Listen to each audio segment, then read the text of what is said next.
Assalamualaikum warahmatullahi wabarakatuh.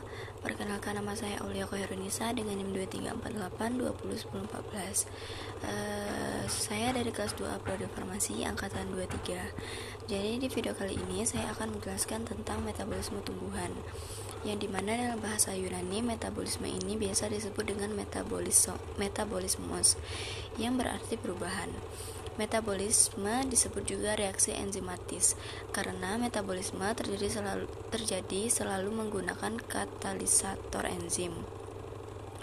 Peran metabolisme inilah yang menjadikan suatu reaksi yang sangat penting bagi kelangsungan makhluk hidup. Secara umum, metabolisme terdiri atas dua proses, yaitu anabolisme, yaitu reaksi penyusunan, dan katabolisme, yaitu reaksi pemecahan. Selanjutnya, pengertian anabolisme itu adalah suatu peristiwa penyusunan senyawa kompleks dari senyawa sederhana. Nama lain dari anabolisme adalah peristiwa sintesis atau penyusunan, contohnya fotosintesis. Sedangkan katabolisme adalah reaksi pemecahan atau pembongkaran senyawa kimia kompleks yang mengandung energi tinggi menjadi senyawa sederhana yang mengandung energi lebih rendah.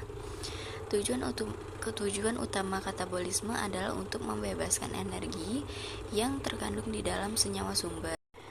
Selanjutnya, pengertian fotosintesis, yang dimana fotosintesis ini adalah suatu proses biokimia pembentukan zat makanan seperti karbohidrat yang dilakukan oleh tumbuhan, terutama tumbuhan yang mengandung zat hijau, daun, atau klorofil. Bisa kita lihat pada slide ini bahwa dalam proses fotosintesis ini kita memerlukan cahaya matahari yang bertugas untuk menyempurnakan proses fotosintesis. Lalu ada klorofil, yaitu suatu zat hijau daun pada tumbuhan yang menyebabkan daun berwarna hijau. Lalu karbon dioksida adalah gas karbon dioksida yang berasal dari gas yang dihembuskan oleh manusia, hewan, saat bernapas. Karbon dioksida juga berasal dari pembakaran kendaraan bermotor, aktivitas pabrik, dan sebagainya. Dan yang terakhir ada air. Jadi air yang diperoleh oleh tumbuhan yang berasal dari tanah ini akan diserap oleh akar, kemudian ke batang, dan dialirkan seluruh tubuh tumbuhan termasuk daun. Selanjutnya itu ada reaksi fotosintesis, yang dimana reaksi fotosintesis ini terbagi menjadi dua, yaitu ada reaksi terang dan reaksi gelap.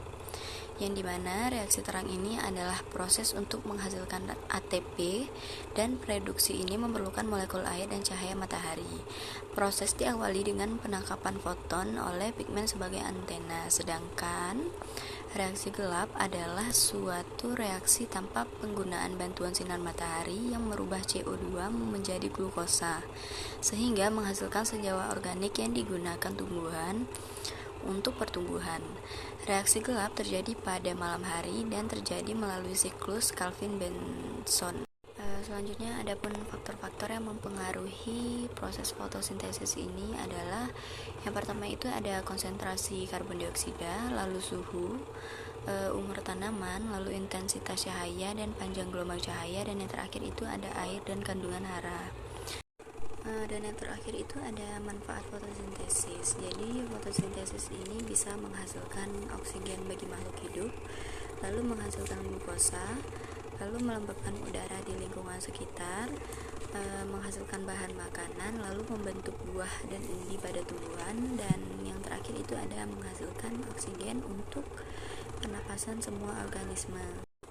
Jadi itu saja yang dapat saya sampaikan mengenai materi metabolisme tumbuhan. Jika ada salah-salah kata, saya mohon maaf. Saya ucapkan terima kasih dan wassalamualaikum warahmatullahi wabarakatuh.